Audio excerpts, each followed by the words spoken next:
6 days.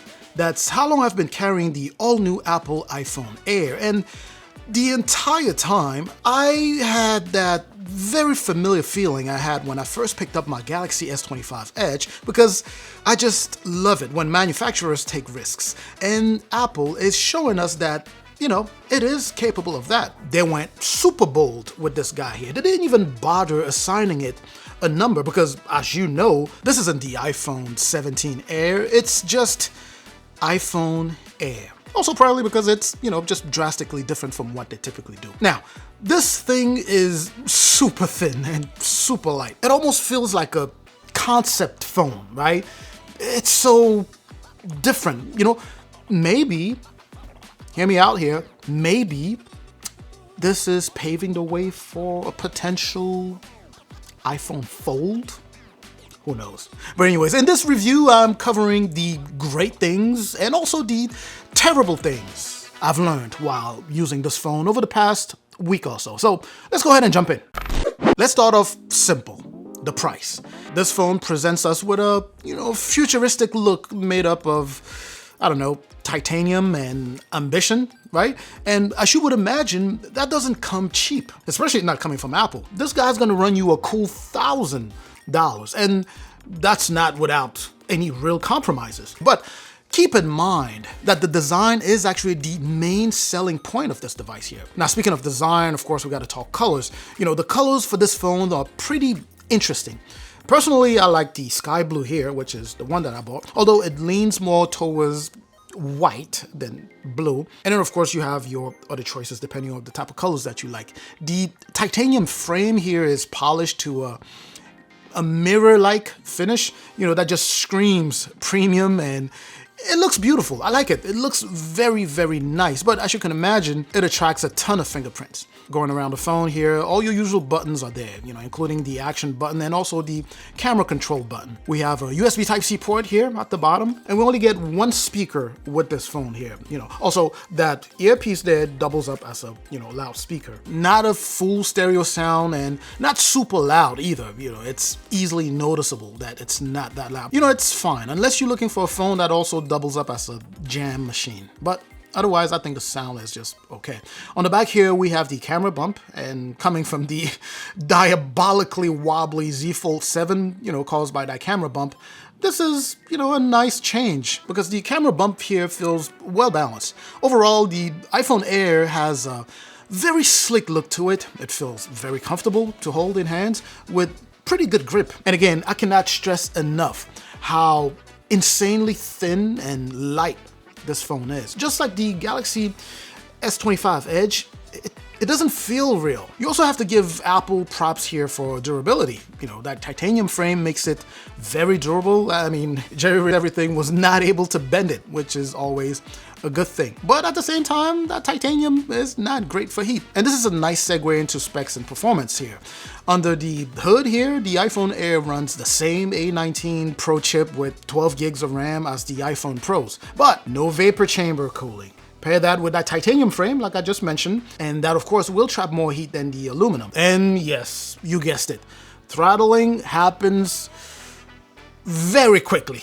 And I definitely experienced it, by the way. It certainly happens here when you start going all crazy. And I'm sure that you guys have all seen in stress tests how the Air, you know, lost major performance in less than a minute, right? Not necessarily ideal. But that said, however, you know, at baseline, it is extremely fast. The A19 Pro chip is a monster. It is extremely fast. It's fluid as you would imagine. It's just that heat management that's a pickle. iOS 26 here looks especially good on this display with, you know, smooth animation with Apple liquid glass design language that has gotten a lot of people upset. Right? Personally, I like it. Other than heat situation, overall specs and performance would be really good.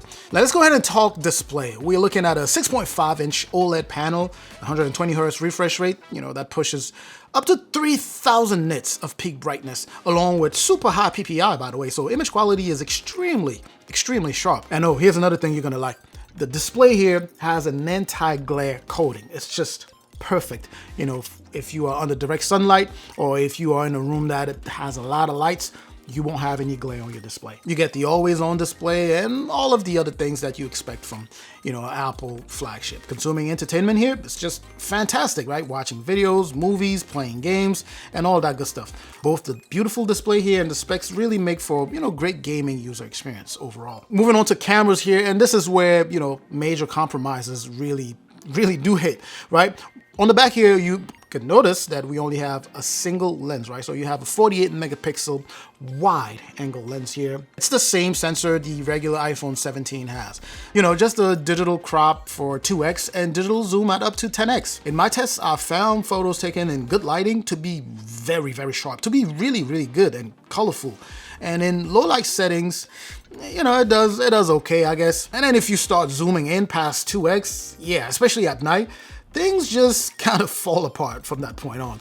Video is also pretty good here. You get that 4K at 60 frames per second with great stabilization. Stabilization has always been good on these iPhones. The front camera is excellent though. On top of that, you get that new square sensor that lets you shoot vertical and horizontal without needing to rotate your phone. Really neat stuff. But overall though, it's hard to see, it's unfortunate to see a phone cost this much come with only one camera or have this type of performance with the camera. But hey, that's just me. Now let's go ahead and move on to battery here, which is another compromise. The size here is 3,149 milliamp hour battery, and as you would imagine, it's not the greatest necessarily. I haven't been able to go the entire day without having to put it in charge by, early evening. Now that said, I'm pretty sure that machine learning along with battery optimization for use are going through the paces, right? They're putting the phone through the paces right now. Still trying to figure out my habits and all that good stuff. But I do not anticipate that all of a sudden it's going to become a 2 to 3 days,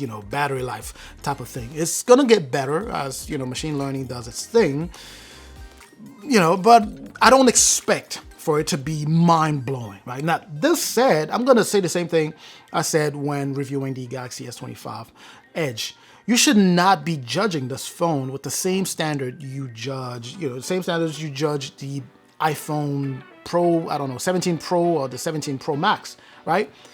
Remember I said at the beginning, the main appeal of this phone is the design, right? Not how long it can last. Sure, it'd be great to have an even larger battery and have it last longer, but you should not have the same standard you have for the iPhone Pros with this one, although it does cost a lot of money. But if you think about it, at this point, we're talking physics, right? If you spend long hours streaming, gaming, or using navigation, yeah, you better keep a charger nearby. That's pretty much it. Also, Apple does sell a MagSafe battery pack, which is slim and designed just for the iPhone Air, for those of you who want it. Now, with all of this said, the iPhone Air is beautiful. It's balanced, futuristic, and, it's tempting. But it's also a reminder that thinness comes with trade-offs, and you should be aware of that. If you are a minimalist who values, the design above everything else, then this might be the phone for you. But if instead you care about, cameras, speakers, thermals, then Apple has a few iPhone Pro models they would like to sell you. And I'm gonna add this last part though. If you are looking for value on an iPhone, the regular iPhone 17 actually offers better value. Bigger battery too, and extra camera, and it's also cheaper. Anyways, that's just my take on the all-new Apple iPhone Air here. I'm certainly hoping that this was informative. Let me know what any questions you may have in the comment section. Make sure to like this video, share if you know anyone who'll be interested. Make sure, of course, to subscribe if you haven't done so already. I'm gonna catch you in the comment section like I always do. I'm also gonna catch you in the next video. Up until that next video, of course, as always, stay safe out there.